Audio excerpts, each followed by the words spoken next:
Good evening, everyone. I'm John again, framed by this nice twig. Looks rather thorny, but that's fine. This is the video for week 3 of the YouTube Pagan Challenge. And the topic today is, do you have an altar, shrine, or sacred space? And as a Reformed Druid, the answer generally is yes. I do have several altars in several locations. Sacred space, to me, as a Reformed Druid, is basically being out in nature. I have had actual locations in nature, and I still do have locations that have altars in the woods. Starting when I was in college, here's a picture of my first altar in the woods. It was basically a slab of stone just already there in the earth, underneath a small grove of oak trees. That is where I had some of my earliest rituals as a self-described druid. I do have an altar at home. It's very eclectic. And then also at work, I have an altar that is just basically a plant and one of my coffee mugs and a jar of water from Lake Superior. And they sit on a nice little ceramic trencher, and nobody's really noticed it as anything other than a plant in the office. So it's really nice. The plant is a Schefflera, and so it's very low maintenance. As far as sacred space goes, as a Reformed Druid, I don't need to create sacred space. That is a common thing for other traditions, specifically like Wicca. When I'm in nature, it's already sacred. So right now we've jumped to a different location. Right now we are at one of my very important sacred spaces that really helped me develop into where I am today. Right now we're at my sacred grove, and this is a place that I found just by wandering through the woods in Oakdale. And my grove name that I established, even though I live on the other side of the city now, my grove takes its name from here, and so we call ourselves Oakdale Grove.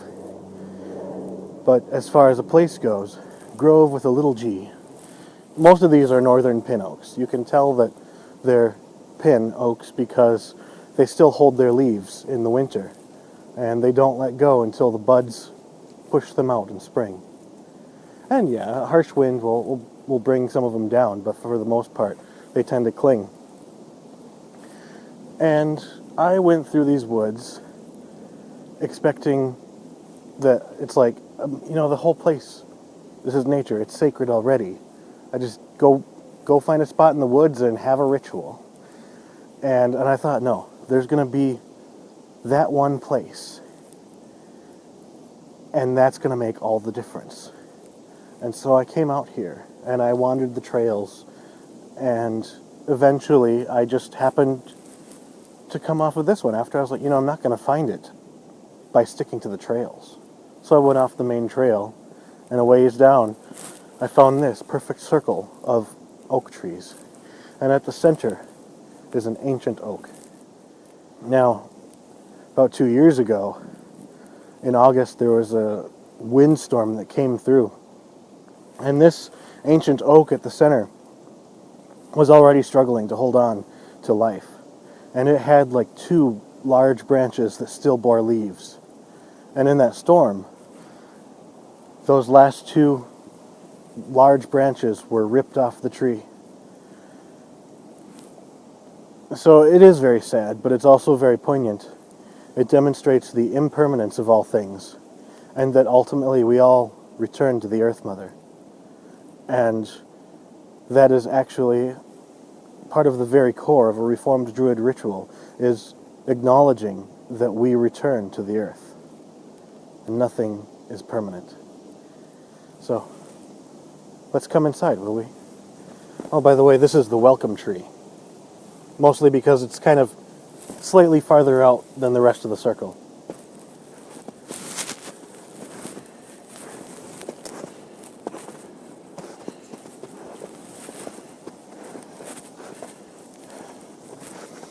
So here we are in line with the circle, and there it continues that way around the ancient tree.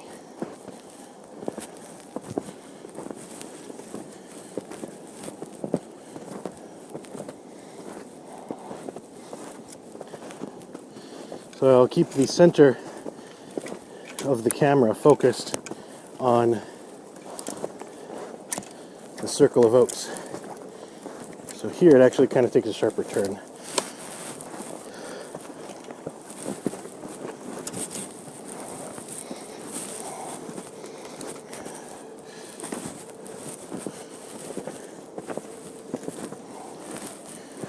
And now I got to cut inside because it's a bit dense, but we're looking at the perimeter. Here's a reference point for you. That's my altar stone on the south portion of the circle. And then basically the remaining trees out here are the rest of the circle. And now we're on the other side of the ancient tree.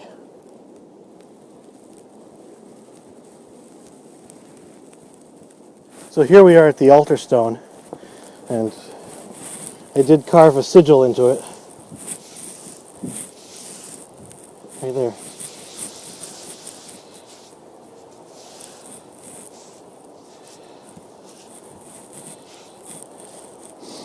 So, it's a sigil of the Reformed Druids of North America, and when I carved it in, I made sure to make an offering to the stone in exchange for me altering it.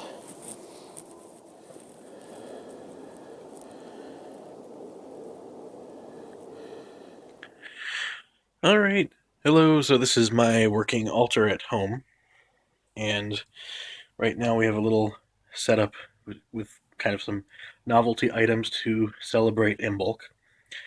Um, and let's see, the altar itself has been in my family for generations, and so it's my heirloom and ancestral connection altar, um, and it's still in really good condition. So, uh, basically, I keep a chalice, and this glass crystal luminary is also something, a bit of an ancestral gift, and looks like the candle's about to go out in it. Um, and then it's a very eclectic altar because as a Reformed Druid, there's no uh, prescribed altar setup, but so you pretty much do what feels right. And then a lot of people ask about this. This is a raccoon skull that I found in the woods. But I got to leave that there because right now we got some healing requests going on, some active magic workings. And so, yeah, it's really tiny, but it works for me. Then there's the incense burner over there with some frankincense on a charcoal, and that's been out for a while. But so that's what we got right now. This altar cloth is reversible. I made it. It's like a maroon and a forest green, or is it hunter green? Dark green velvet.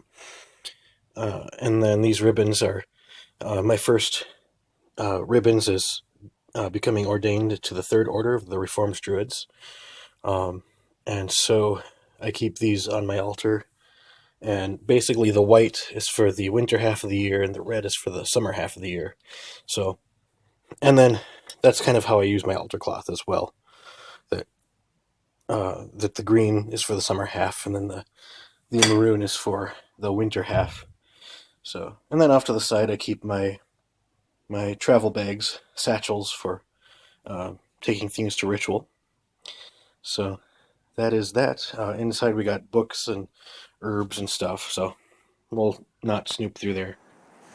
So I have this book here, which is excerpts from the Chronicles of the Druids. of the Reformed Druids of North America. You'll have to bear with me. It's written in a bit of a King James style, and it's not meant to be disrespectful of a King James style. That's just the way that they chose to write it in the 1960s. For what reasons be it that ye sit under this oak? Why is it that ye have come together under the stars? Have ye come that ye might not be alone? If so, it is good. But verily I say unto you, many there are who have come together, yet remain alone. Do ye sit in the open, that ye might come to know nature? If so, it is good. For thus saith the Earth Mother, the groves of the forest are my temples, and the trees of the groves are my icons. And the branches of the tree are my sacred scepters, and the green leaves of the branches are my sacrifice, which is a living sacrifice up unto beauty. Yea, how excellent are all these things, for they are created of Baal, and they are not of man. Wherefore, they are sacred before us. So, that is all the excuse that I need. This nature is not created by the hands of man, and it is sacred for me. So, thank you for watching my video, and it's getting dark, so have a good night.